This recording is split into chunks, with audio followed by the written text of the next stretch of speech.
right, Lament number 7. So this piece is part of a group of 12 laments I composed about 3 or 4 years ago. They all started off as like 1 minute long pieces, which I then developed. So the score and tab is free at my website, so check it out. One of the things I want to do with these pieces is I wanted to explore keys that I don't normally write in. So for example, this one's in C minor. So you're going to get a healthy dose of bar chords. So what I would recommend doing when you're not playing a bar chord, really consciously relax your left hand. Otherwise your hand will be shot halfway through the piece. Another thing is, as far as bar chords go, is it's not only squeezing, but I also pull with my shoulder and left arm. So like I can hold this, so you can see it. So you can see here my thumb's not even hitting the back of the neck. And I can still play the chord. Now you don't want to play that way, but that gives you an idea of one way that you can play bar chords without just squeezing all the time. We're going to start off with C minor chord, and very slowly.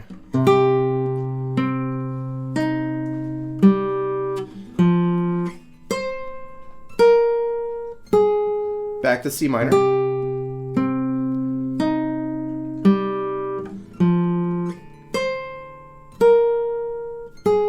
Bar at 8.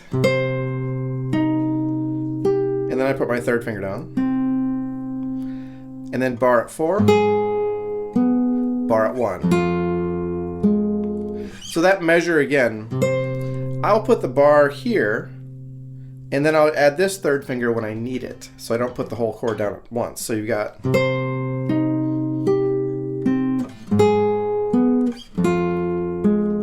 back to C minor,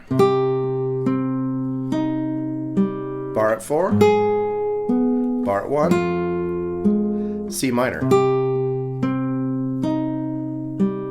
Now you just do a G minor chord. And then 2 C's here.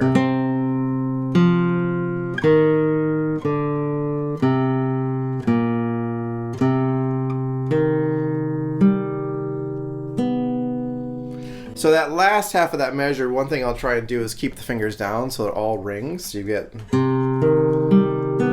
That's kind of hard to do. Like my hand has to kind of contort to do that.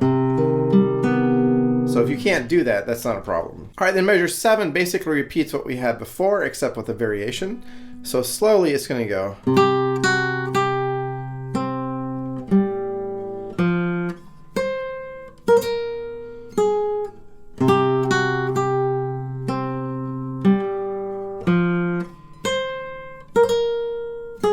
Bar at 8 with the pinky down here.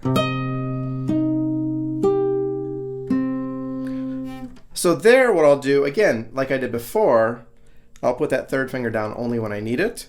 But you do have to get that pinky down. So if you begin the measure before, you've got...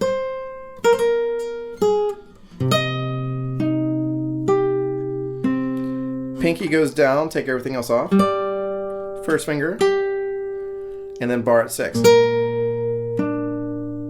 With that middle finger right there. So that measure again, slowly.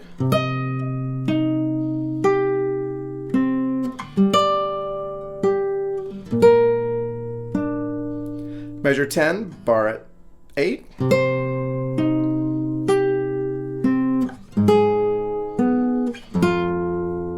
C minor.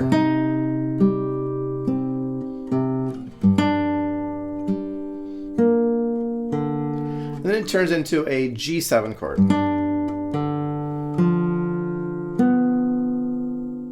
All right, so that's the end of the first section of the piece.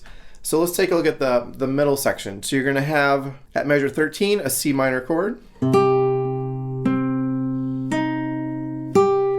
Bar at 4. Back to C minor.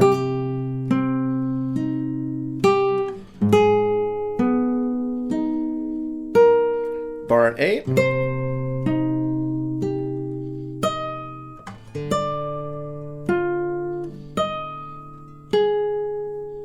So one thing here is the melody is in the top voice with the stems going up. So I do bring that out a little bit, and you can do it a couple different ways. You could do rest stroke on the upper note.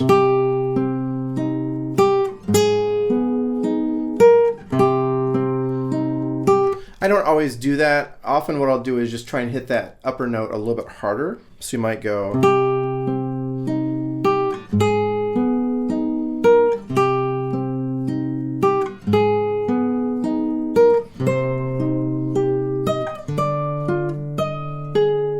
All right, measure 16. You have a bar at 8,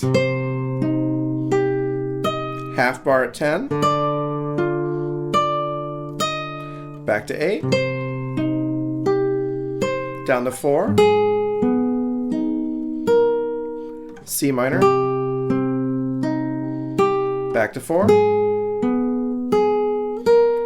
back to the 8th fret.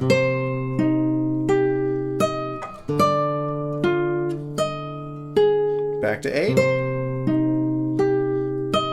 half bar at 10. All right, so now we're going to jump up to here. So going from the previous measure,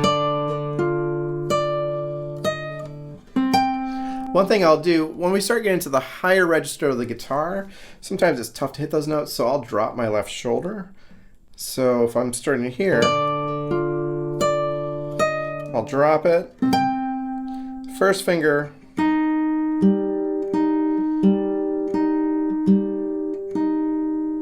all right, measure 22.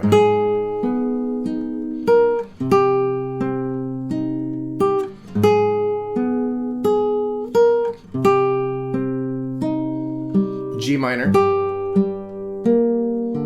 and that G7 again. All right, then we're going to repeat.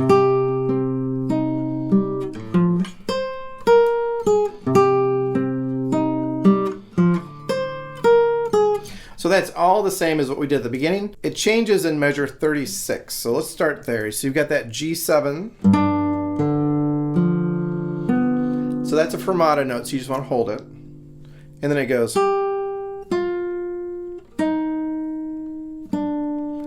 And then a C minor chord. And often what I'll do, it's not written in the music, but I'll do a retardando, so I'll slow that down. So I might go fermata,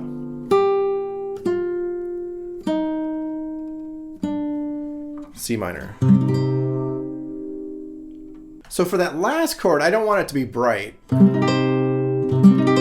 So if I use my nail, I get that bright sound. I'm looking for more of a darker sound, so what I'll do is I'll strum it with just like the thumb pad right here, so you get this sound. All right, there it is. I hope you enjoyed it. Good luck, and let me know if you have any questions.